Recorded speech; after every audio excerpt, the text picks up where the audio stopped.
शुभ संध्या मित्रों। मैं आज रात्रि फिर यहाँ आकर आभारी हूँ। थोड़ी देर पहले छोड़कर गया था। मैं सोचता हूँ लगभग 4 बजे बाहर गया था और तब हम नीचे अपने कुछ मित्रों से मिलने गए थे और 7:05 में वापस आए। वापस आना था, इसलिए मुझे अभी भी अपना मूल पाठ खोजना है भाई नेविल। परंतु अब एक विशेष निवेदन है। अभी अभी किसी ने शिकागो से किया है। टेनेसी एक प्रिय जो 1 सप्ताह पहले पानी का जहाज टूट गया था उसमें था और अब भी बेहोश पड़ा है और यहाँ प्रार्थना के लिए निवेदन कलीसिया की ओर से है। हाँ भाई, निश्चय ही आप करिए। भाई नेविल आइए। हाँ श्रीमान, हम मल्कीसदक के लिए बोल रहे थे कि वो कौन था और जैसे कि हम उसे ले ही नहीं सके, परंतु संभव है जब अगली बार आ रही है तो हम वही से लेंगे। अब भी इब्रानियों की पुस्तक में है, परंतु आज रात्रि हम दानियेल की पुस्तक को निकालेंगे। आप अपनी बाइबल में दानियेल का 12वां अध्याय निकालें और हम वहां से थोड़ा पढ़ने जा रहे हैं और बात करेंगे परमेश्वर के कुछ वचनों पर दानियेल की पुस्तक में से। अब दानियेल एक भविष्यद्वक्ता था जो कि यरूशलेम से बाबुल ले जाया गया। बाबुल को ले जाने के समय राजा नबूकदनेस्सर के द्वारा, जब वो बाबुल गया था, वो युवा था। उसमें बहुत थोड़े से थे जो अब भी अपना पुराना विश्वास थामे हुए थे। मैं दानियेल को पसंद करता हूँ क्योंकि उसके हृदय में एक उद्देश्य था जब वो बाबुल को गया कि वो एक विश्वासी ही बना रहेगा और वह स्वयं को राजा के भोजन से दूषित नहीं करेगा और आदि आदि। और अब जो दानियेल में विशेष बात थी वो अन्य जातियों के लिए भविष्यद्वक्ता था। दानियेल ने अन्य जातियों के युग को उठते और गिरते देखा। ये वो पहला था जिसे हम अन्य जातियों का भविष्यद्वक्ता कहते हैं। वो स्वयं अन्य जाति नहीं था, परंतु उसने अन्य जाति के विधान को देखा, आरंभ से अंत तक, सोने के सिर में और मट्टी लोहे के पैरों में अंत। और जबकि उसके हृदय में ये उद्देश्य था कि वह स्वयं को राजा के भोजन से दूषित नहीं करेगा और राजा के मामलों से। और भाइयों का दूसरा झुंड जिनका नाम शद्रक, मिशरक और अबेदनगो था, वे वहां साथ थे जो कि भविष्यद्वक्ता नहीं, विश्वासी थे और उनके हृदय में भी यही उद्देश्य था। और जब वे चारों विश्वासी आपस में मिले, मैं अक्सर इसकी कल्पना करता हूँ, तो उनकी एक साथ प्रार्थना सभा होती होगी जैसा कि हम करते हैं। हम एक साथ एकत्र होते हैं क्योंकि हमारी बातें एक सी हैं। आप जानते हैं कि एक पुरानी कहावत है, एक से पंखों की चिड़ियाएं एक संग रहती हैं। बल्कि ये तो पुरानी कहावत है और ये अच्छी बात भी है। एक से पंखों की चिड़ियाएं एक संग। क्या आप इस बात से आनंदित नहीं? निश्चय ही, एक से पंखों की चिड़ियाएं एक संग। अधिक समय नहीं हुआ, मैं एक सभा में बैठा हुआ था जहां एक व्यक्ति किसी बात पर विचार विमर्श कर रहा था और उसने कहा, अच्छा, वो जो प्राण कैद में चले गए उनके विषय में बात कर रहा था, जो कैद में थे, जिन्हें यीशु ने मृत्यु के पश्चात जाकर प्रचार किया। और ये व्यक्ति जो बोल रहा था बोला, अच्छा, आप इस विषय में क्या सोचते हैं? एक अश्वेत भाई उठा, उसने कहा, भाई बाइबल में यही है जो कहा गया है। वो गया और उन प्राणों को प्रचार किया जो कैद में थे। कहा, आप क्या सोचते हैं कि क्या था? कहा, ये वे प्राण थे जिन्होंने प्रायश्चित नहीं किया नूह के दिनों में, जब उसने धीरज धरा, जब नाव बनाई जा रही थी, जैसा कि बाइबल ने कहा। उसने कहा, नहीं, कहा, यही ये कलीसिया उन 35 लोगों को प्रचार कर रही है। यही इन नामधारी कलीसियाओं में और सब कुछ उन्हें कैद से बाहर निकाल रहा है। उसने कहा, अब भाई यहाँ देखिए। उसने कहा, यहाँ तो 35 का उल्लेख तक नहीं है। उसने ये कहा, उसने बस इतना कहा है कि वो गया और उसने जो कैद में पड़े थे उन प्राणों को प्रचार किया। इसलिए मैंने कहा, आमीन, ये ठीक बात है। और सेवादारों ने मेरी ओर देखा और कहा, एक से पंखों की चिड़ियाएं एक साथ। मैंने कहा, यह ठीक बात है। इस प्रकार का भाई बहुमूल्य विश्वास का वही विश्वास कर रहा है जो वचन कह रहा है, वही सत्य है। दानियेल के वे 3 साथी जो उसके साथ थे, आप जानते हैं ये अच्छा है जब आप घर से बाहर होते हैं, किसी ऐसे को पाएं जो आपके साथ हो, कोई जो आपके साथ खड़ा हो, एक वास्तविक अच्छा मित्र। ओ प्रभु, बाहर के देशों में जब आप किसी को पाते हैं जो आपका प्रिय मित्र होना चाहता है, आपसे प्रेम करता है, आपके पक्ष में खड़ा होता है, इसका बहुत ही मूल्य है, विशेषकर अपरिचित। और ये भाई अपने नगर से ले जाए गए और उनका नगर जला दिया गया और उनके बर्तन और परमेश्वर की पवित्र वस्तुएं बाबुल को ले जाई गईं और राजा नबूकदनेस्सर ने कोषागार में रखी थीं, जो उनको ले गया था एक महान शानदार अन्य जाति का राजा। अब यदि परमेश्वर इस बात की अनुमति देता है कि उनका नगर जलाया जाए, उनके आराधनालय जलाए जाएं और उन्हें नगर को ले जाए, ये इसलिए था क्योंकि वे परमेश्वर से अलग हो गए थे। परंतु उसके पास अब भी एक विश्वासी था जिस पर वो हाथ रखकर कह सकता था कि ये मेरा दास है। परमेश्वर के पास सदा ही कहीं ना कहीं एक गवाह होता है। वो कभी भी सत्य को बिना गवाह के नहीं रखता। अब इससे कोई मतलब नहीं, कभी उसके पास एक होता है, परंतु उसके पास सदा कोई ना कोई होता है जिस पर वो अपना हाथ रख सकता है और कहे ये मेरा सेवक है और ये वैसे ही करेगा जैसे मैं उसे कहूंगा। अब हमें ये अच्छा लगता है ये देखते हुए कि जब भाई लोग वहां पर थे, उन्हें जांचा गया। बहुत ही सुंदर उदाहरण है कि क्या ही एक सच्चा विश्वासी जब वो वास्तव में प्रभु यीशु को अपना एक बचाने वाला स्वीकार करता है, आता है, उसकी सदा जांच की जाती है। शैतान अब भी जांचने के कार्य में लगा हुआ है और ये आपकी सहायता के लिए है, ये आपकी भलाई के लिए है। दूसरे शब्दों में, हर पुत्र जो परमेश्वर के पास आता है उसे परखा जाना, ताड़ना दिया जाना, कोड़े लगाना होना ही है, उसे सीधा रखने के लिए पटकना। और यदि परमेश्वर हमारी थोड़ी ताड़ना करता है और हम उसमें स्थिर नहीं रह सकते, तो हम व्यभिचार की संतान हैं और परमेश्वर की संतान नहीं है। अब एक व्यक्ति जो वास्तव में अपना मुख स्वर्ग की ओर रखता है, इससे कोई मतलब नहीं कि यहाँ पृथ्वी पर क्या हो रहा है, वो फिर भी अपना मुख स्वर्ग की ओर उठाए रखता है। उसके मित्र उसे छोड़ सकते हैं, उसका परिवार उसे छोड़ सकता है, उसका पास्टर उसे छोड़ सकता है, परंतु एक है जो उसे नहीं छोड़ सकता, वो परमेश्वर है। और जब आपने निश्चय कर लिया, मुझे यह अच्छा लगता है, दानियेल ने अपना सब कुछ पीछे छोड़ दिया। अब वो वापस जाने की योजना नहीं बना रहा है, वो अपने पीछे की पगडंडी को नहीं देख रहा है, वो बीती हुई बातों को छोड़ रहा है और आगे देख रहा है। वो अपनी स्वर्गीय बुलाहट की ओर बढ़ रहा है। हमें भी यही करते रहना चाहिए, यही कलीसिया को करते रहना चाहिए। और जैसा कि मैंने तब ध्यान दिया, परमेश्वर ने शैतान को अनुमति दी कि वो उन्हें आग से परखे। उन्होंने उन्हें परखा, सिंहों की मांद के द्वारा भी। हर घटना से परमेश्वर ने उन्हें बाहर निकाल ले आया। परमेश्वर उन्हें जीवन से भी बढ़कर ले आया। धर्मी बहुत सी बातों में परखा जाता है, परंतु परमेश्वर उन सब में से उन्हें छुड़ाता है। ये कितना शानदार है, हम इसकी कितनी सराहना करते हैं। परीक्षाएं, पीड़ाएं, जांचा जाना, सब भलाई के लिए कार्य करते हैं। कुछ समय बाद परमेश्वर देख सकता है, तब वो अपना भरोसा आप पर रखता है और तब वो आपके लिए महान चीजें करता है। अब हम पाते हैं कि तब दानियेल परमेश्वर के हाथ में एक साधन यानी उपकरण बन गया, जबकि वो अपने लोगों से अलग था, अपने नगर से बाहर, अपनी कलीसिया से दूर, एक अनजान राष्ट्र में परमेश्वर ने उसको प्रयोग किया। आप जिससे भी चाहे दूर हों, आप अपने प्रिय जनों से दूर हों या आप अपनी कलीसिया से दूर हों, परंतु आप फिर भी परमेश्वर के हाथों में एक साधन है। परमेश्वर आपको गवाही के लिए प्रयोग कर सकता है या किसी भी चीज के लिए प्रयोग कर सकता है जिसके लिए वो आपको चाहता है। सुंदर उदाहरण, बाइबल इन सब बातों से भरी हुई है। जहां आप पलटें, क्या आप वचन को पढ़ना पसंद नहीं करते? ओ, मैं केवल पढ़ता हूँ कभी कभी और रोता हूँ। यहाँ कुछ दिनों पहले मैं कमरे में बैठा हुआ पढ़ रहा था और मैं बैठकर बालक के समान रोने लगा। मैं उठा, अपनी कुर्सी के चक्कर लगाने लगा, अपनी बाइबल को फिर से देखा, मैं फूट पड़ा, फिर कुर्सी की ओर चारों ओर घूमा, फिर से बाइबल को देखा। मैंने सोचा, ओह परमेश्वर, इसमें हर पुरुष या स्त्री के लिए अनंत जीवन है। जो भी इसमें विश्वास करने का साहस करेगा और इस पर विश्वास करेगा, अनंत जीवन है। और उसने कहा, पवित्र वचन में ढूंढो, क्योंकि तुम सोचते हो कि तुम्हें उसमें अनंत जीवन मिलता है, और वे वो हैं जो मेरी गवाही देते हैं। पवित्र वचन में ढूंढो। परमेश्वर का वचन हमारे पांव के लिए दीपक है ताकि हमारी अगुवाई की जाए।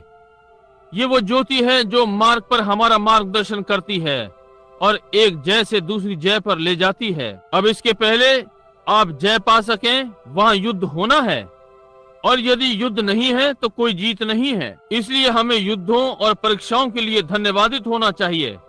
और ये परमेश्वर हमें जय पाते रहने का सौभाग्य देता है।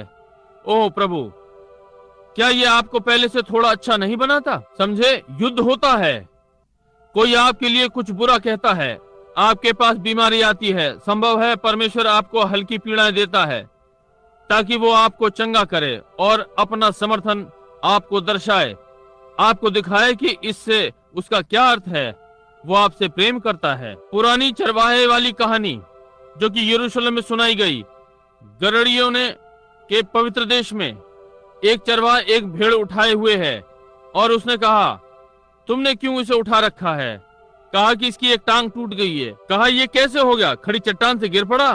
कहा, नहीं, मैंने इसकी टांग तोड़ी है। उसने कहा, क्यों, तुम बड़े निर्दयी चरवाहे हो कि इस भेड़ की टांग तोड़ दी? कहा, नहीं, मैं इससे प्रेम करता हूँ। और कहा, ये इधर उधर भाग रही थी और मैं इसे ध्यान में नहीं रख पा रहा था, इसलिए मैंने इसका पैर तोड़ दिया ताकि मैं इस पर अधिक ध्यान दे सकूं, ताकि ये मुझसे प्रेम करे और मेरे पीछे पीछे चले। परमेश्वर कभी कभी हमें थोड़ी सी ताड़ना देता है स्वास्थ्य में, कि हम पर थोड़ा सा अधिक ध्यान दे, कि उसकी गोद में रहें, उसकी गोद में अधिक प्रेम पाएं। जब डॉक्टर ने कहा कि कुछ नहीं किया जा सकता, तब वो हमें अपनी गोद में लेकर कहता है, देखो मैं तुमसे प्रेम करता हूँ, मैं तुम्हें चंगा करने जा रहा हूँ। समझे? ओ, क्या इससे जीवन अधिक अच्छा नहीं हो जाता? ओ, वो बहुत महान है, वो बहुत अच्छा चरवाहा है, क्या वो नहीं है? कोई आश्चर्य नहीं कि दाऊद ने कहा, यहोवा मेरा चरवाहा है, मुझे कुछ घटी नहीं होगी।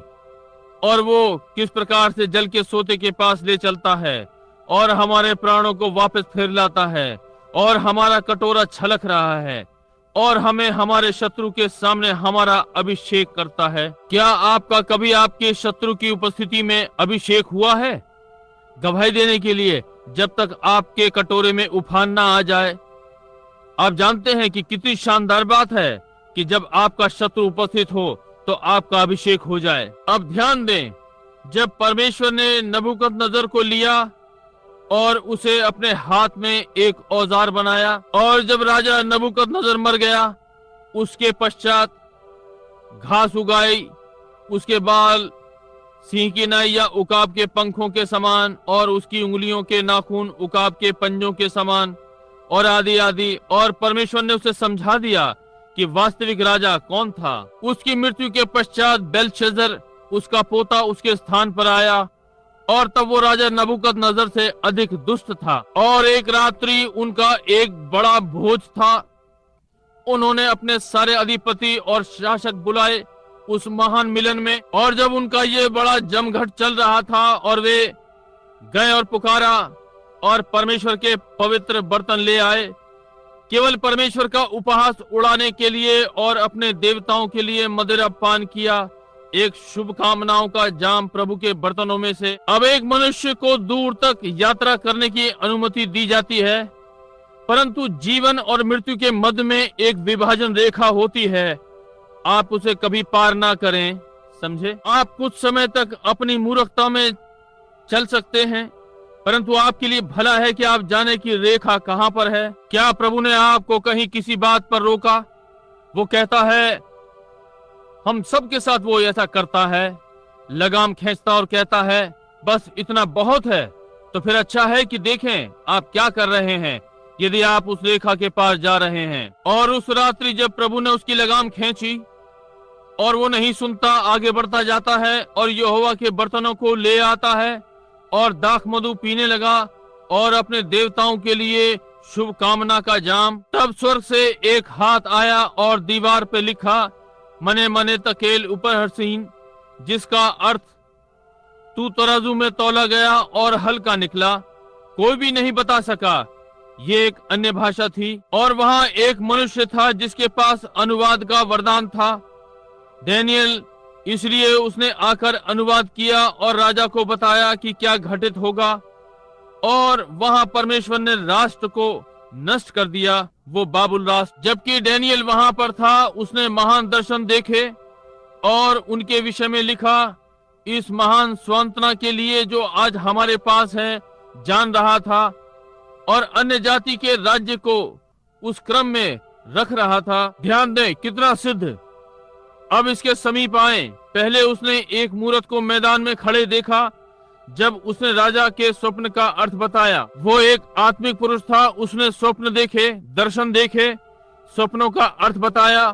परमेश्वर उसके संग था और सब कोई भी ये जानता था। और जब उसने दर्शन देखा, सोने का सिर और यहाँ चांदी का सीना और पीतल की जांघें और लोहे के पैर। ध्यान दें, प्रत्येक राज्य थोड़ा कठोर था। राजा नबूकदनेस्सर का राज्य सोने का सिर था।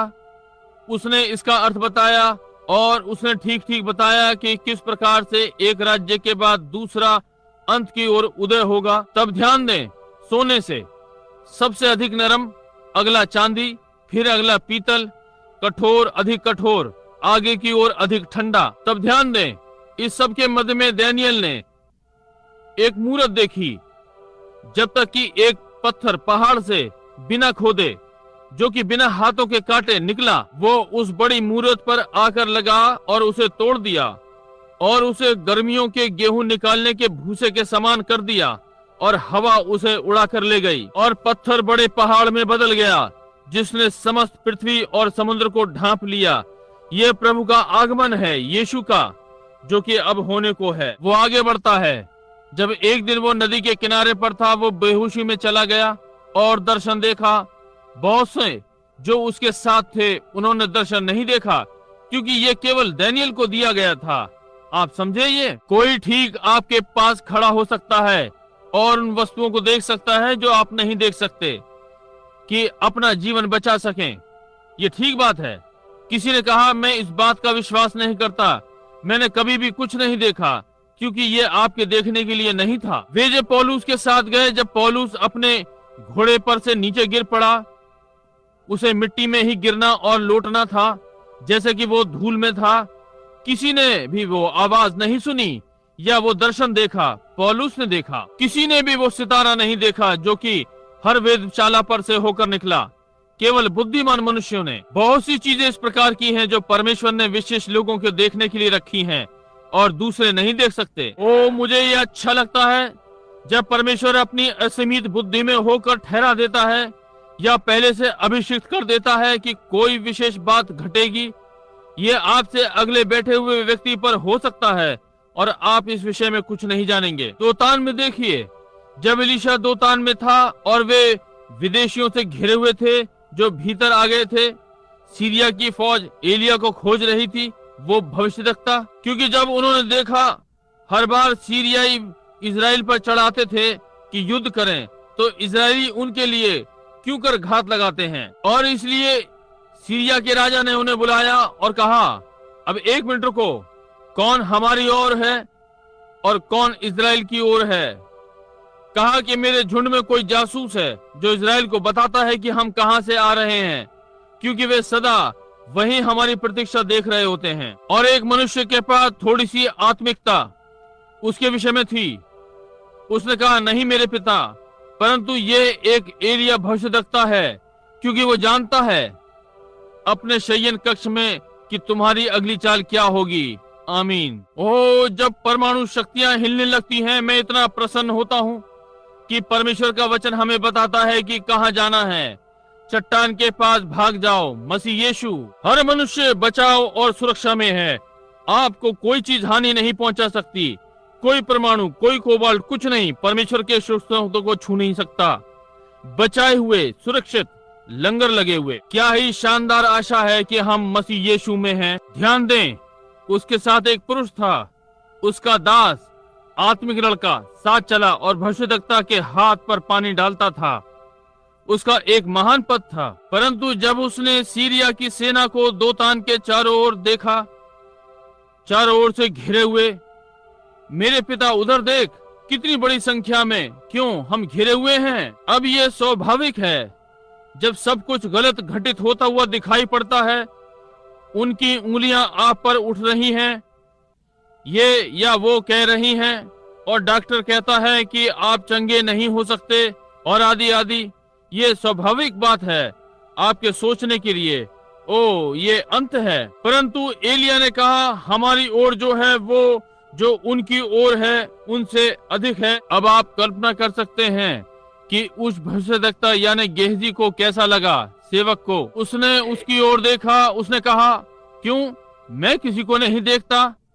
उसने कहा, परमेश्वर इस लड़के की आंखें खोल दे। और जैसे ही परमेश्वर ने कुछ किया तो ये रहा, समझे, जब परमेश्वर ने उसकी आत्मिक आंख खोल दी, चारों ओर से भविष्यद्वक्ता चारों ओर से अग्नि में रथों, अग्नि में सरदूतों से घिरा हुआ था। क्यों, उसने देखा, क्यों रथों को अग्नि में अनगिनत, सीरिया की सेना हजारों में, पहाड़ आग से भरा था, अग्नि में सरदूत, अग्नि में घोड़े, अग्नि में रथ। और बाइबल ने कहा परमेश्वर के दूत उसके डरवैयों के चारों ओर छावनी डाले रहते हैं। वैसे ही आज रात्रि भी मुझे आश्चर्य है कि क्या होगा यदि एक मनुष्य यहाँ आज रात्रि उसके पास सामर्थ हो कि आपकी आंखों को दिखाता और कहता, आराधनालय के चारों ओर खड़े होकर के देखो, आज रात्रि आप अपने सारे जीवन भर यहाँ पर सदस्य रहेंगे, निश्चय ही। जी हाँ श्रीमान, कभी कभी आप इसे अपनी स्वाभाविक आंखों से नहीं देख सकते,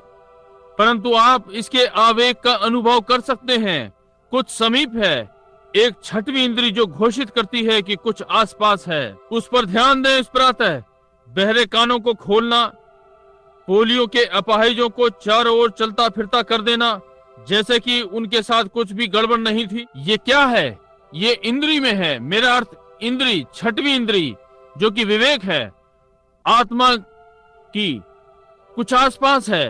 परमेश्वर में विश्वास रखें। अब उन्होंने इसे पहले नहीं देखा, परंतु संभवतः एलिया ने इसे नहीं देखा, परंतु उसने लड़के की आंख खोलने के लिए कहा कि इसे देखे, परंतु एलीशा चेतन था कि वे वहां थे। आमीन। एक बार थोमा ने कहा, मुझे अपना हाथ उसकी पसलियों में डालने दो। यीशु ने कहा, अब तुम देखते और विश्वास करते हो, उनका इनाम क्या ही महान होगा जिन्होंने कभी नहीं देखा और फिर भी विश्वास किया। ये हम हैं आज रात्रि कि जो भी विश्वास करेगा बिना देखे। और ध्यान दें, और एलीशा वहां चला गया जहां ये सब कुछ था, और उसने उनसे कहा, पहले वो वहां गया और बाइबल ने कहा उसने उन्हें अंधा कर दिया, अंधा, और सीधा उनके पास पहुंच गया। हर एक के पास अच्छी दृष्टि थी जहां तक मैं जानता हूं, परंतु पवित्र वचन ने कहा वे अंधे थे।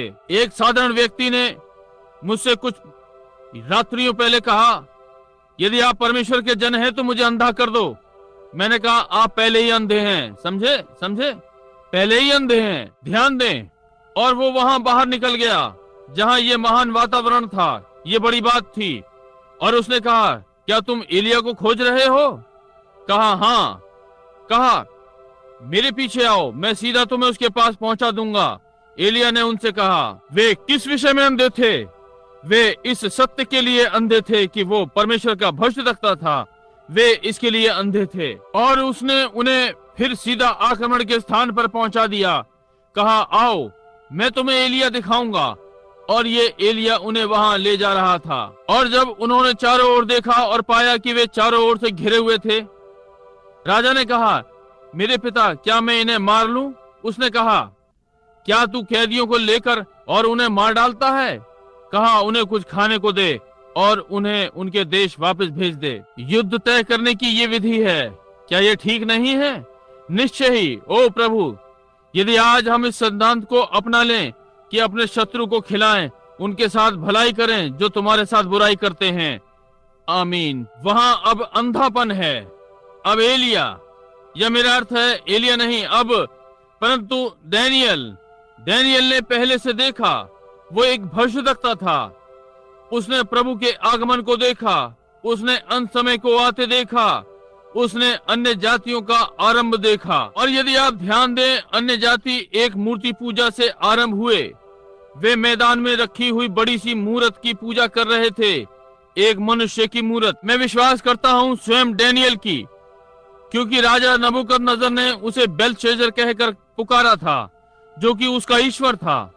और उसने एक धर्मी पवित्र पुरुष की मूर्त की पूजा करना आरंभ कर दी थी, और डैनियल ने यह करने को मना कर दिया था। ऐसे ही इब्रानी लड़कों ने शद्रक, मिशरक और अबीनदाब, और जिस प्रकार से ये जारी किया गया और ये दोषी ठहराया गया था, सोने का सिर मूर्ति पूजा से प्रकाशित किया गया, इसके लिए जबरदस्ती की गई और एक अलौकिक हस्तलेख, अलौकिक भाषा के द्वारा, जो कि केवल दिव्य समझ ही समझ सकती थी, उससे इसका अंत हुआ। आमीन। इस प्रकार से अन्य जाति के राज्य का प्रकाशन हुआ और ये इसी प्रकार से चला जाएगा। ये ठीक बात है, अलौकिक कार्यों के द्वारा, अलौकिक अनुवाद के द्वारा। आप जानते हैं कि मैं किस विषय में बात कर रहा हूँ।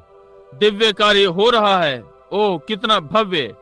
क्या आज रात्रि आप आनंदित नहीं? आप अलौकिकता में विश्वास करते हैं? हाँ। अब इन दर्शनों के पश्चात उसने उसे दर्शाया कि राष्ट्र कहां पर खड़े हो रहे होंगे। उसने उसे दर्शाया कि यहूदियों पर और कितने वर्ष अभी रहते हैं। उसने कहा मसीह आएगा, वो 70 सप्ताहों की भविष्यवाणी करेगा, जो कि 3.5 वर्ष हैं, और उसके मध्य में वो काटा जाएगा, जो कि 7 वर्ष हैं। तेरे लोगों के लिए 70 सप्ताह ठहराए गए हैं, भविष्यवाणी के 7 वर्ष यहूदियों को। उसने कहा और मसीह राजकुमार आएगा और भविष्यवाणी करेगा, 7 सप्ताहों के मध्य में 7 दिनों क्या वो काटा जाएगा? घृणित वस्तु जो उजाड़ करा देती है अपने स्थान पर खड़ी होगी और वे यरूशलेम की दीवारों को रौंदेंगे। अन्य जाति एक समय तक, समय और समय का विभाजन। अब जब मसीह आता है, यीशु ने ठीक 3.5 वर्ष प्रचार किया और बलिदान के लिए काटा गया। प्रतिदिन की बाध्यता हटा दी गई थी और उजाड़ने वाली वो घृणित वस्तु जो उजाड़ देती है, उमार का मुसलमान आज उसी पवित्र मंदिर के स्थान में खड़ा है। उमार की मस्जिद ठीक मंदिर के स्थान पर खड़ी है और उसने कहा कि वे यरूशलेम की दीवारों को रौंदेंगे, यरूशलेम में जब तक अन्य जातियों का समय पूरा ना हो जाए। परंतु अन्य जातियों के अंत में अब भी 3.5 वर्ष बचेंगे यहूदियों के लिए। अब ध्यान दें, भविष्यवाणी वाले इतिहास की एक चौंका देने वाली बात। मैं बाइबल की भविष्यवाणियों को जानता हूँ, ये दावा नहीं कर रहा हूँ, परंतु ये अखबार पढ़ने के समान है, अधिक स्पष्ट। और हम यहाँ जो पढ़ते हैं हम जानते हैं ये सत्य है। ध्यान दें, 2000, जी हाँ, 2500 वर्षों से यहूदी स्वर्ग के नीचे हर राष्ट्र में बिखरे हुए थे। जैसे कि परमेश्वर ने फिरौन का हृदय कठोर कर दिया था, उन्हें वापस लाया। उसने हिटलर का हृदय, मसलोनी का हृदय कठोर कर दिया और आदि आदि, जब तक कि वो उन्हें वापस फिलिस्तीन में नहीं ले आया। वापस आते हुए उन्होंने इसे फिर एक राष्ट्र बना दिया और मई 6, 1947 में यहूदियों का झंडा इजराइल में चढ़ाया गया। 2500 वर्षों में पहली बार संसार का सबसे पुराना झंडा 2500 वर्षों बाद फिर फहराया गया। और उसने कहा अंत के दिनों में वो यरूशलेम में एक झंडा खड़ा करेगा। ये दर्शाएगा कि समय समीप है। अब ध्यान दें, अधिक समय नहीं हुआ, मैंने एक भविष्यवाणी संबंधित एक चलचित्र देखा था जो वहां से था और वे उन यहूदियों को ला रहे थे हवाई जहाज से, हजारों हजार। आपने अखबार देखा होगा और आदि आदि। लुक और लाइफ पत्रिका ने इसे लिखा है। हजारों यहूदी वापस आ रहे हैं और उन्होंने उनसे पूछा, तुम लोग किस लिए वापस आ रहे हो? बूढ़े अपाहिज लोगों को अपनी पीठ पर लादे हुए उनके बालक थे। कहा, क्या तुम अपने देश में मरने के लिए आ रहे हो?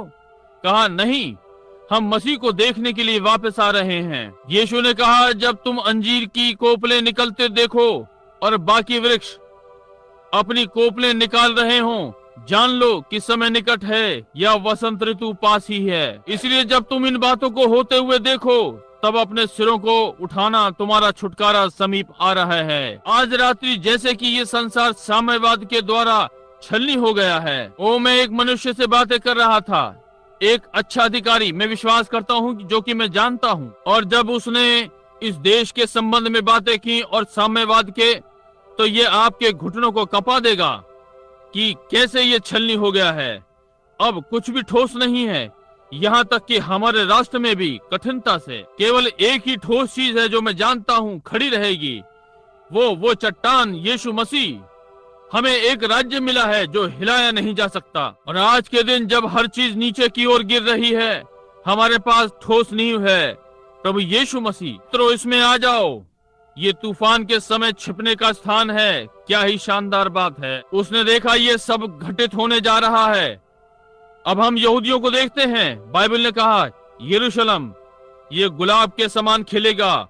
और उन्होंने उसकी सिंचाई कैसे की है। और वे भी भविष्यद्वक्ता बोला और कहा, उस दिन पानी उत्तर दिशा से आएगा। तब वहां पर पानी नहीं था, कोई सोता नहीं था, परंतु अंत के कुछ वर्षों में एक बाढ़ आएगी और घाटी में पानी ही पानी होगा।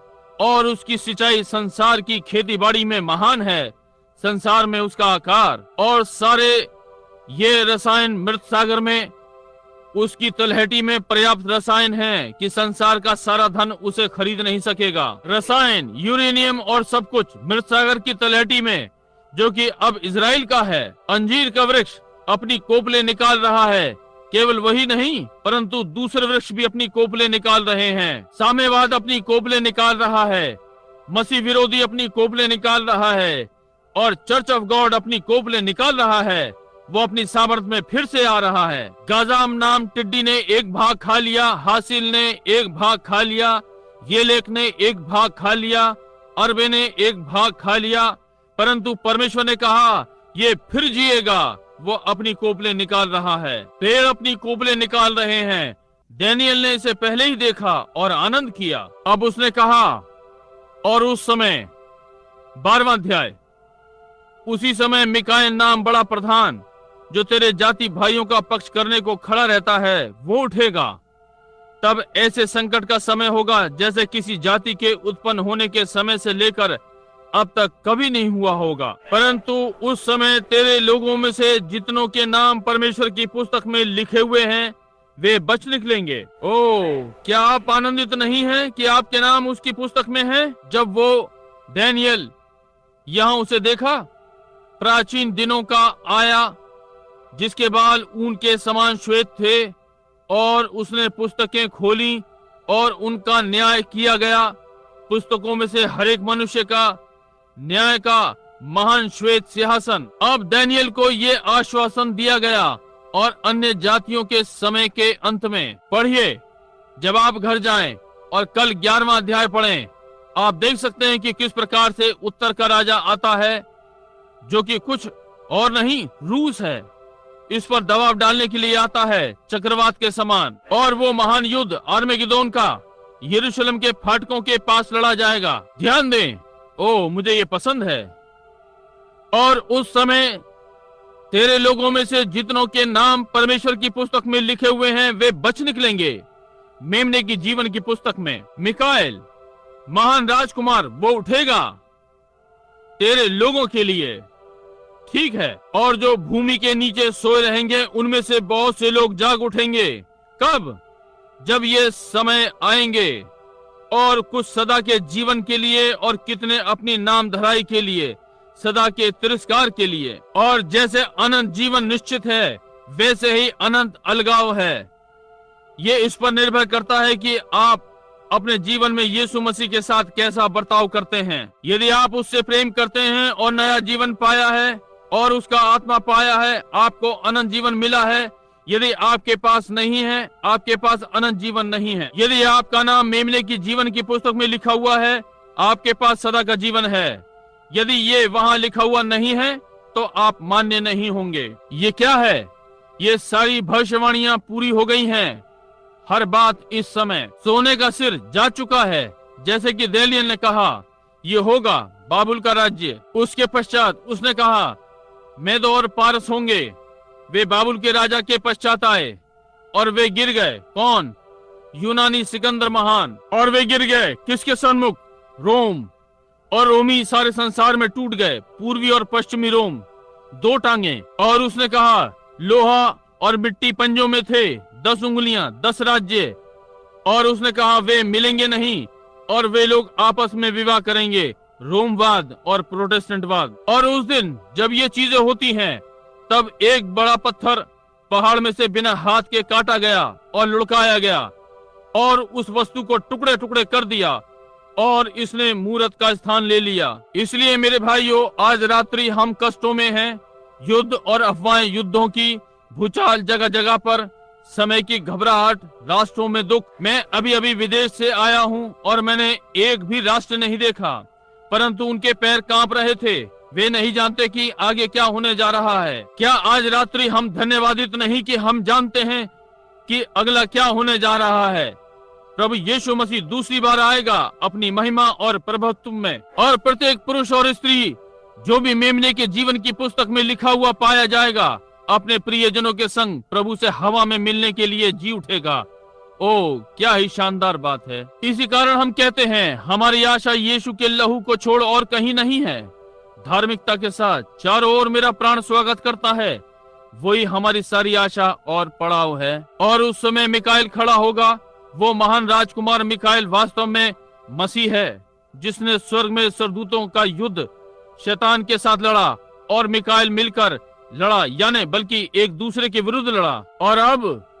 और उस समय उसने कहा जितने पुस्तकों में लिखे हुए पाए गए छुड़ाए गए, और वे जिन्होंने धर्म के कार्य किए हैं। इस पर ध्यान दें, तब सिखाने वालों की चमक आकाश मंडल की सी होगी, और जो बहुतों को धर्मी बनाते हैं वे सदा तारों की नाई प्रकाशमान रहेंगे। कभी इसे देखिए। और भाइयों, मैं सोचता हूँ मैं प्रातः उठा, मुझे जल्दी उठना अच्छा लगता है। क्या आप जल्दी उठना पसंद नहीं करते? मुझे स्मरण है जब मैं और भाई लोग पहाड़ों में थे, सुबह तड़के लगभग 4 बजे हम उठ जाते थे। देखिए पीछे देखते और वहाँ भोर का तारा होता। पौ फटने से पहले बहुत ही अंधकार होता है। हम देखते हैं अब अंधकार एकत्र हो रहा है। ये क्या है? एक ज्योति। ये अंधकार के विरुद्ध में है। एक को तो हटना है। सारी रेंगने वाली चीजें जो सारी रात विचरती रहीं, जब सूर्य ऊपर चढ़ा, जब प्रकाश चमकता है, वे छिप जाते हैं। रात्रि और अंधकार, रात्रि और ज्योति एक भवन में नहीं रह सकते। ये या तो अंधकार या ये ज्योति है, और ज्योति अंधकार से इतनी अधिक सामर्थी होती है। इसी प्रकार से मसीह भी संसार के समस्त शत्रुओं से अधिक सामर्थी है। अब वैज्ञानिकों के द्वारा हमने सीखा है, जैसे ही ज्योति आना आरंभ होती है, यह अंधकार को घना कर देता है, और अंधकार अपने सारे मेहमानों को एकत्र करता है कि ज्योति से लड़े। परंतु ज्योति प्रबल होती है और आती है। और बाबिल ने कहा कि अंत दिनों में शैतान गरजने वाले सिंह के समान घूमेगा। वो एकत्र कर रहा है सारे शत्रुओं और अपने सारे मित्रों को, हमारे शत्रुओं को, और उन्हें एकत्र कर रहा है। एक बड़ी अध्यक्षता में एकत्र कर रहा है। पुरोहितवाद के क्षेत्र में पशु की छाप, कलीसियाओं का संघ, सारे मिल रहे हैं और स्वयं को एक महान संस्था बना रहे हैं। वैसे ही जैसे कैथोलिकवाद और संसार के राजाधिकारी एक साथ एकत्र हो रहे हैं और एक बड़ी अध्यक्षता बना रहे हैं राजनीतिक क्षेत्रों में, जो कि साम्यवाद कहलाता है, और परमेश्वर की ज्योति बढ़ रही है। इसी समय में क्या हो रहा है कि इसे बनाए मसीही कलीसिया, परमेश्वर की जीवित कलीसिया अभिषिक्त हो रही है। उसके पास सामर्थ आ रही है, वो पवित्र आत्मा को ले रही है। बीते वर्ष पूर्ण सुसमाचार के क्षेत्र में 10,50,000 लोगों का मत परिवर्तन हुआ। महानतम ने राष्ट्र को प्रभावित किया वर्ष दर वर्ष। अब हम गलियारे में नहीं हैं, हम हेलेलुया के बड़े मार्ग पर हैं। अब हम और अधिक छाया में नहीं हैं। 10,50,000 मत परिवर्तन पूर्ण सुसमाचार के क्षेत्र में बीते वर्ष में कैथोलिकवाद पर सफलता पाई, और आदि आदि। ओ प्रभु, ये क्या है? उजियाला एकत्र हो रहा है। महान चंगाई सभाएं पृथ्वी पर छा गई हैं। हेलेलुया। वहाँ नीचे फार्मूसा में चंगाई अभियान चल रहे हैं। जापान में वहाँ चंगाई सभाएं चल रही हैं। उत्तर के ठंड से जमे क्षेत्र में चंगाई सभाएं चल रही हैं। समस्त संसार में चंगाई सभाएं। हेलेलुया। हर स्थान में पुरुष पवित्र आत्मा पा रहे हैं। हम अंत समय में हैं। ये क्या कर रहा है? तब शैतान कहता है अब मेरा समय है। वो अपनी सामर्थ्य एकत्र कर रहा है। कलीसियाओं के संग से रोकने का यत्न कर रहे हैं। कह रहे हैं ये और कुछ नहीं, शोर मचाने वाले डिब्बों का झुंड है, इन्हें कुछ नहीं होता, ये सब धर्मांधता है, ऐसा कुछ नहीं है जो अलौकिकता में कार्य कर रहा हो। और इसी समय में अमेरिकन अध्यक्ष चिकित्सक के संघ ने एक पत्र लिखा है और कहा किसी मनुष्य को अधिकार नहीं कि बीमार के कमरे में आकर सेवा करे जो सर्वशक्तिमान परमेश्वर में विश्वास नहीं करते। और उसे अपना सहायक स्वीकार करते हैं। द क्रिश्चियन हेरल्ड ने पिछले महीने डॉक्टरों का साक्षात्कार लिया, एक लेख दिया जो मैं स्वयं नहीं लिख सका, यदि मैं इस पर घमंड करने का प्रयत्न कर रहा था। ये क्या है? इन सब बातों के मध्य में परमेश्वर ने अपने ही शत्रुओं के द्वारा अपनी महिमा की गवाही दिलवाई। जी हाँ श्रीमान। डॉक्टर ने कहा हम तो केवल सहायता कर सकते हैं, परंतु परमेश्वर चंगा करने वाला है। मैंने कहा वे महान पुरुष ये देख रहे हैं कि हमारा झुंड सादगी में हर समय ये जानता है कि ये ठीक बात है। इन्हीं शानदार दिनों में आप पाएंगे कि ये सामर्थी झुंड जो वेश्याओं को महिलाओं में बदलता है और पियक्कड़ों को सज्जन पुरुषों में और मसीहों में, ये वही सामर्थ है जो इन्हें इस पृथ्वी पर से उठा लेगी और उठाए लिए जाने में इन्हें घर ले जाएगी महिमा में। अधिक देर हो सकती है, बहुत से लोगों के लिए समय निकल गया होगा। उस दिन मिकाएल लोगों के लिए खड़ा होगा, वो राष्ट्रों के लिए खड़ा नहीं होगा, वो लोगों के लिए खड़ा है। और बहुत से जो मिट्टी में सोए हुए हैं उनमें से कुछ सदा की लज्जा के लिए जी उठेंगे और तिरस्कार के लिए, परंतु वे जो बुद्धिमान हैं और बहुतों को धर्मी बनाते हैं सितारों के समान सदा चमकेंगे। हालेलुया। एक तंबू या एक झोपड़ी, मैं क्यों चिंता करूं? मेरे लिए वहां पर महल बने हुए हैं, किसी दिन मुझसे मिलने आना। ये क्या है? मैं बाहर गया और उस महान भोर के तारे को देखा, जैसे कि वो सामने की ओर जा रहा था।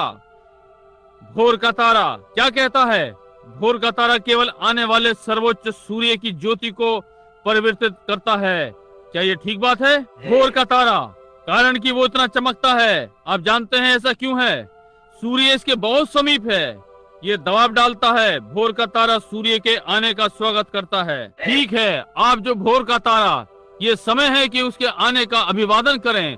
भोर के तारे चमक रहे हैं, तड़के उठो। ये कहता है कि पुत्र जल्द ही यहाँ पर होगा। जब भोर के तारे को हम देखते हैं जैसे कि यह आकाश में चमकता है, इसका अर्थ यह है कि जल्द ही सूर्य चमकेगा। और जब हम परमेश्वर के भोर के तारे को देखते हैं, उठ रहे हैं, यीशु मसीह के पुनरुत्थान की महिमा के लिए चमक रहे हैं, दर्शाता है कि सर्वोच्च वाला आगे बढ़ रहा है। उजियाले एकत्र हो रहे हैं, परंतु भोर का तारा शोर मचाता है, रुके रहो, अधिक देर नहीं है कि दिन का उजियाला चमके। रुके रहो दिन के उजियाले के लिए, और अधिक समय नहीं रह गया, बस थामे रहो। जैसे कि बहन मर्फी और वे गाया करते थे, रुके रहो दिन का उजियाला जल्द ही आ रहा है। रुके रहो जब तक वे भोर के तारे अब संसार में चमक रहे हैं, संसार को ज्योतिमय कर रहे हैं, उस महान अंधकार से थोड़ा पहले, और स्वर्ग से वो महान गर्जना, प्रभु का आगमन। अब ध्यान से सुने। अब उसने कहा, मैंने भोर के तारे को देखा है, और मैंने सोचा, ओ भोर के तारे। एक दिन मैं और भाई वुड वहां पर खड़े थे और उन्होंने आग जलाना आरंभ की और हम नाश्ता लेने जा रहे थे, और मैंने घूमकर भोर के तारे को देखा। उन जैतून की झाड़ियों में चला गया और चीड़ के पेड़ों में हवा शोर कर रही थी। मैं वहां खड़ा हुआ, अच्छा लगा। भोर की ताजी हवा में सांस ली, और ये एक प्रकार की धुंध, बहुत धुंध थी। नीचे पानी की धार की ओर गया कि एक बाल्टी पानी लूं। जमा हुआ इसके पहले कि आप उठें। वहां खड़े हुए अपने हाथ उठा रहा था। वहां उन चीड़ों के मध्य में मैंने भोर के तारे को देखा। मैंने सोचा, ओ वहां खड़े देखो, वहां 45 वर्षों ने मेरे लिए क्या किया। मैंने कहा, यहाँ देखो मेरे झुर्रियां पड़ रही हैं, मेरे हाथों में झुर्रियां पड़ रही हैं, बाल कम हो रहे हैं, दांत जा रहे हैं। ओ 45 वर्षों ने मेरे लिए क्या किया है। परंतु मैंने कहा, वहां सामने देखो, वो भोर का तारा उतना ही सुंदर और चमकदार है जैसे कि परमेश्वर ने उस दिन अपने हाथों से जन्माया और कहा ये चमके। और तब मैंने इस पवित्र वचन के विषय में सोचा।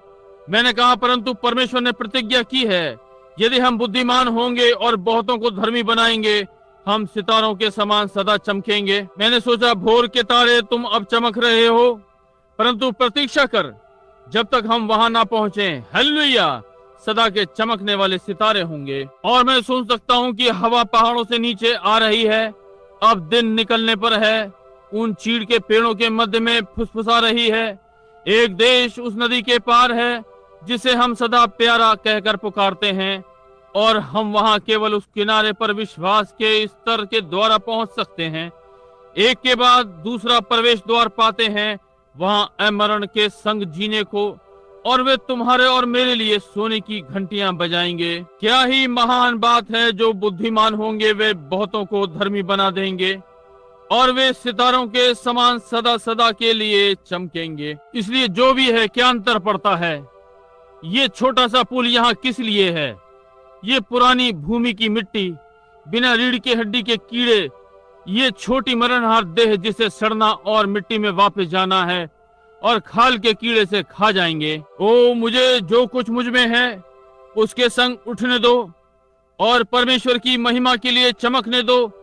हर बोझ को एक ओर डाल दो ताकि पवित्र आत्मा अपनी सामर्थ और महिमा में हम में डाल सके, इस सुसमाचार के प्रचार के द्वारा और बीमारों की चंगाई के द्वारा, ताकि यीशु मसीह को मरे हुओं में से जी उठा हुआ प्रमाणित करे। ओ प्रभु, सदा सदा के लिए। परंतु हे दानियेल, तू इस पुस्तक पर मोहर करके इन वचनों को अंत समय तक के लिए बंद रख। और बहुत लोग पूछ-पाछ और ढूंढ-ढांड करेंगे और इससे ज्ञान भी बढ़ जाएगा। ये सब सुन मुझ दानियेल ने दृष्टि करके क्या देखा कि दो पुरुष खड़े हैं, एक तो नदी के इस तीर पर, दूसरा नदी के उस तीर पर। तब एक पुरुष जो सन का वस्त्र पहने हुए, पवित्र आत्मा नदी के जल के ऊपर था, लोग और भीड़, पवित्र आत्मा लोगों के ऊपर। ओ हालेलुया! पवित्र आत्मा। प्रकाशित वाक्य 15:16 कहता है लोगों की भीड़, पानी का अर्थ लोगों की भीड़। और यहाँ एक श्वेत सन स्वयं को जल के ऊपर नीचे अपने हाथों को स्वर्ग की ओर उठाए हुए अपनी ही शपथ खाकर, जो सदा सदा के लिए जीवित है। जब ये घटना घटी तब समय और नहीं है। हालेलुया! अब समय और नहीं है। शपथ खाई जब हमने देखा कि ये राष्ट्र टूट रहे हैं और इस प्रकार की चीजें हो रही हैं। परमेश्वर का भेद पहले ही पूरा हो गया है। ये क्या है? परमेश्वर का भेद। परमेश्वर आप में महिमा की आशा चमक रही है। पवित्र आत्मा का बपतिस्मा। जब ये बातें घटित हुई तब उसने कहा अब तो देर ना होगी। वे जो परमेश्वर को जानते हैं, दानियेल ने कहा, इस अंत के दिनों में बहुत से पूछ-पाछ और ढूंढ-ढांड करेंगे, इससे ज्ञान भी बढ़ जाएगा। परंतु वे जो परमेश्वर को जानते हैं वे अंत के दिनों में लाभ उठाएंगे। वे लाभ उठाएंगे। और टूटते हुए विश्वास का शोषण करना। आज रात्रि संसार में चारों ओर बार बार सारे राष्ट्रों में महान अभियान। अंधे देख रहे हैं, बहरे सुन रहे हैं, लंगड़े चल रहे हैं। जीवन के हर क्षेत्र से लोग भीतर आ रहे हैं। वे पवित्र आत्मा पा रहे हैं। केवल निर्धन और कंगाल ही नहीं, परंतु लखोपति भी। और सब परमेश्वर ले रहा है और अपने वस्त्र प्रत्येक को पहना रहा है और उन्हें विवाह के भोज के लिए निमंत्रण दे रहा है। और वो महान महायाजक मिल्कीसेदक किसी दिन आएगा और हम परमेश्वर के राज्य में फिर से प्रभु भोज को लेंगे, इन्हीं किन्हीं महान महिमा भरे दिनों में। ओ मैं आज रात्रि बहुत ही आनंदित हूँ, उस राज्य में हूँ। जी हाँ श्रीमान, किसी महान दिन, किसी शानदार दिन में अब तो देर ना होगी। देखिए, हम अनंतता में से निकल कर आए हैं। हम संसार के होने से पहले वहां पर थे। क्या आपको ये मालूम है? परमेश्वर ने मनुष्य को अपने स्वरूप में उत्पन्न किया। उसने अय्यूब से कहा, तू कहाँ था? जब अय्यूब ने सोचा कि वो बुद्धिमान है, कहा, जब मैंने पृथ्वी की नींव रखी तब तू कहाँ था? इसके पहले मैं रखता। जब परमेश्वर के पुत्रों ने एक संग मिलकर गाया और भोर के तारे आनंद से चिल्लाते थे। भोर के तारे आनंद से चिल्लाए, वे चमकने वाले आनंद से चिल्लाए जब उन्होंने देखा कि किसी दिन वे यहाँ पृथ्वी पर डेरे में थे और राजा मिल्कीसेदक परमेश्वर की धार्मिकता में आएगा और हमें छुड़ाकर परमेश्वर को फिर वापस करने में अपना जीवन देता है। और अब चमकने वाले सितारे सदा सदा के लिए। जब मैंने पृथ्वी की नींव रखी तब तू कहाँ था? बता, वे तब कहाँ पर थे? मुझे बता, वे कहाँ स्थिर थे? कहा, अपनी कमर बांध, मैं तुझसे मनुष्य के समान बातें करना चाहता हूँ। अय्यूब मरे हुए के समान मुंह के बल औंधा गिर गया। वो इसके सामने खड़ा न रह सका। परमेश्वर वहां पर था, आप भी वही हैं। आप कहाँ थे जब मैंने पृथ्वी की नींव रखी? ये महिमामय सुसमाचार पुराने नियम के भविष्यवक्ताओं के द्वारा भविष्यवाणी में किया गया था। ये कालों से होकर निकला, आज रात्रि यहाँ पर है। ये परमेश्वर द्वारा समर्थन प्राप्त है। ये संसार पर छा गया। तेज हवा के दिन आग लगाने का यत्न करें और जंगल में एक सूखी लकड़ी, क्यों आप उसे क्यों नहीं कर सकते?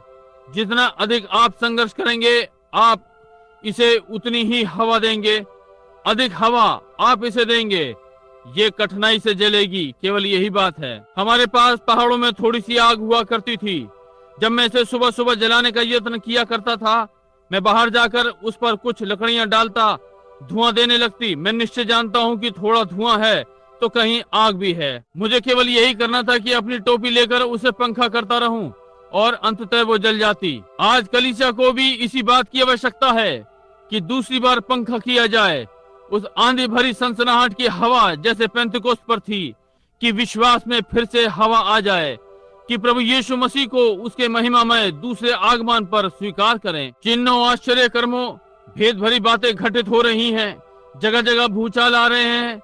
ऊंची ऊंची लहरें किनारों को तोड़ रही हैं। जैसा कि यीशु ने कहा यह होगा, मनुष्यों के हृदय भय से बैठ रहे हैं। भय! ओ, कौन पहले कोबाल्ट बम फेंकने जा रहा है? क्या घटित होगा? कुछ ही घंटों में सारा संसार भस्म हो जाएगा। क्यों, हम तो परमेश्वर की उपस्थिति में होंगे। इसके पहले ये जहाज से गिरे, ये ठीक बात है। ये क्या होगा? ये कुछ नहीं होगा, परंतु मांस का ये पुराना वस्त्र गिर जाएगा।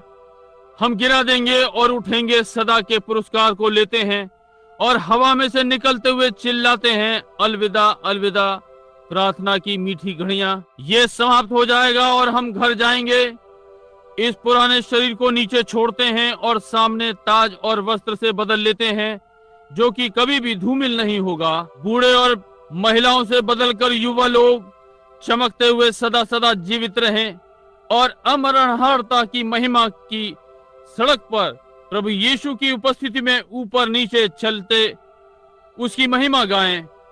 उसने हमारे मध्य में बड़े बड़े कार्य किए हैं। आज जब परमेश्वर की सामर्थ्य के साथ हम इस यात्रा में हैं और हर कार्य, हर चीज में समर्थन पा रहे हैं, हम चारों ओर देखते हैं कि हम कहां पर हैं। अंजीर के पेड़ को देखें, अपनी कोपलें निकाल रहा है। दूसरे वृक्षों को देखें, अपनी कोपलें निकाल रहे हैं। राष्ट्रों की ओर देखें, अपनी कोपलें निकाल रहे हैं। पवित्र आत्मा की कलीसिया को देखें कि कोपलें निकाल रही है। पेंतिकोस्त दोहराया जा रहा है। वही चिन्ह वापस आ रहे हैं और आश्चर्य कर्म। हालेलुया! हम प्रार्थना करें। स्वर्गीय पिता, आज रात्रि यीशु मसीह के पुनरुत्थान की सामर्थ्य के लिए हम तेरा धन्यवाद करते हैं। उसकी महान सर्वोच्चता के लिए, उसके पवित्र आत्मा के अभिषेक के लिए हम तेरा धन्यवाद करते हैं कि वो यहाँ पर है, एक जीवित, सदा जीवित रहने वाला, हमारे अंगीकार पर हमारी बिछवाई करता है। हम उसकी चंगा करने की सामर्थ्य के लिए तेरा धन्यवाद करते हैं, जिसने हमें जलन से खींच लिया था। प्रभु, हमें कब्रों में से निकाला और हमें उठाया और हमारी सामर्थ्य को नया किया और हमें सामर्थ्य दी ताकि हम आगे बढ़कर अंधियारे में चमकें। इसके लिए हम तेरा धन्यवाद करते हैं। पिता, हम प्रार्थना करते हैं कि आप जो बचे हुए नहीं हैं, उनमें से प्रत्येक को आशीषित करेंगे। इसे प्रदान करें पिता, सारे बीमारों को चंगा करें और महिमा मिले। इस छोटे से आराधनालय को आशीषित करें, सारे डीकनों को आशीषित करें, ट्रस्टियों को इसे प्रदान करें। प्रभु, अपनी चंगाई का हाथ इन पर रखें और यदि शैतान अंदर आता है, थोड़े भेदभाव उत्पन्न करता है, तो उसे चंगा करें। प्रभु, जल्द ही गिलाद के बाम से प्रभु से ग्रहण करें। इन पर अभिषेक का तेल उंडेलें, इन्हें नम्र हृदय और प्राणों में मीठा बनाएं और ये प्रभु यीशु मसीह के पद चिन्हों पर चलें। भौतिक चीजें इनमें हुई हैं और ये बीमार हो गए। परमेश्वर का स्वर्गदूत पास में खड़ा हो कि यीशु का लहू लगाए, इसे प्रदान करें, सारी बीमारियों को चंगा करें। प्रभु, मेरी सहायता करें कि मैं बाहर कार्य क्षेत्रों में इन महान आवश्यकताओं को देखता हूँ। आज कितनी आवश्यकता है, लाखों मर गए। आज 1,44,000 मूर्ति पूजक मर गए बिना यीशु को जाने। प्रिय परमेश्वर, मेरी सहायता करें। हम सबको साथ साथ आशीषित करें, हमको साथ साथ आशीषित करें। और किसी दिन प्रभु हमें इस पृथ्वी पर से वहां उठा, प्रभु की आपके साथ आपके सिंहासन पर बैठे, वहां स्वर्गीय स्थानों में मसीह यीशु में इसे प्रदान करें। पिता, होने पाए उस समय तक स्वस्थ और सामर्थ हमारी हो, क्योंकि यीशु मसीह के नाम में मांगते हैं, आमीन। ओ, मैं उसे देखना चाहता हूँ, मैं उसके मुख को देखना चाहता हूँ और उसके बचाने के अनुग्रह को सदा के लिए गाता रहूं। उसकी महिमा की सड़कों पर मुझे आवाज उठाने दो। सारी चिंताएं बीत गईं, अंत में घर सदा का आनंद। जैसे कि मैं इस रास्ते में से होकर निकल रहा हूँ, जैसे कि जाता हुआ गा रहा हूँ, प्राण कैलवरी के लाल की ओर संकेत कर रहे हैं। बहुत सारे तीर मेरे प्राण के बाहर भीतर घुस गए हैं। परंतु मेरा प्रभु उसमें होकर मेरी अगुवाई करता है कि मुझे जीतना है। ओ मैं उसे देखना चाहता हूँ, उसके चेहरे पर वहां सदा के लिए गाऊं। उसके बचाने वाली अनुग्रह को, उस महिमा की सड़कों पर मुझे आवाज उठाने दो। सारी चिंताएं मिट गई हैं, अंत में घर पर सदा आनंद। अब एक क्षण के लिए जरा सुने, यहाँ कितने मेथोडिस्ट हैं? मेथोडिस्ट अपने हाथ उठाएं। कितने बैप्टिस्ट हैं? अपने हाथ उठाएं। कितने प्रेस्बिटेरियन हैं? अपने हाथ उठाएं। कितने नाजरीन हैं? अपने हाथ उठाएं। कितने पेंतिकोस्तल हैं? अपने हाथ उठाएं। कितने लूथरन हैं? अपने हाथ उठाएं। अच्छा, हम सब यहाँ पर हैं। देखिए, एक महान झुंड मिला जुला, सारे एक स्थान में बैठे हुए हैं, स्वर्गीय स्थान में, आशीष में आनंद कर रहे हैं। अब मैं चाहता हूँ कि मेथोडिस्ट बैप्टिस्ट से हाथ मिलाएं और बैप्टिस्ट लूथरन के साथ घूमकर एक दूसरे से हाथ मिलाएं और इधर घूमकर अब जैसे कि हम ये गाते हैं, प्राण कैलवरी के लाल धार पर संकेत करते हैं। बहुत से तीर मेरे प्राणों में भीतर बाहर घुस गए, परंतु मेरा प्रभु मुझे अगुवाई करके ले चलता है। उसके द्वारा मैं जीतूंगा। ओ मैं उसे देखना चाहता हूँ, उसके चेहरे को देखना चाहता हूँ, उसके बचाने वाले अनुग्रह को सदा सदा गाता रहूं। उस महिमा की सड़कों पर मुझे मेरी आवाज उठाने दो। चिंताएं चली गईं, अंत में घर सदा आनंद के लिए। क्या इससे आपको अच्छा अनुभव नहीं होता? क्या आपको अपने सबका सा अनुभव सा नहीं हो रहा? यहाँ कितने मसीही हैं? अपने हाथ उठाएं। हर कोई जो प्रभु यीशु मसीह पर विश्वास करता है अपने हाथ उठाए। ओ क्या ही शानदार बात है। अब जैसे कि हम अलग होते हैं, जैसे कि हम अलग अलग घरों पर जाते हैं, हम प्रार्थना के साथ जाएं। अब आइए अपने पुराने अच्छे विसर्जन वाले गीत को गाएं। कितने ये जानते हैं यीशु का नाम अपने साथ ले? अब सब एक साथ आइए गाते हैं। ये है वो जो मैं आपसे करवाना चाहता हूँ।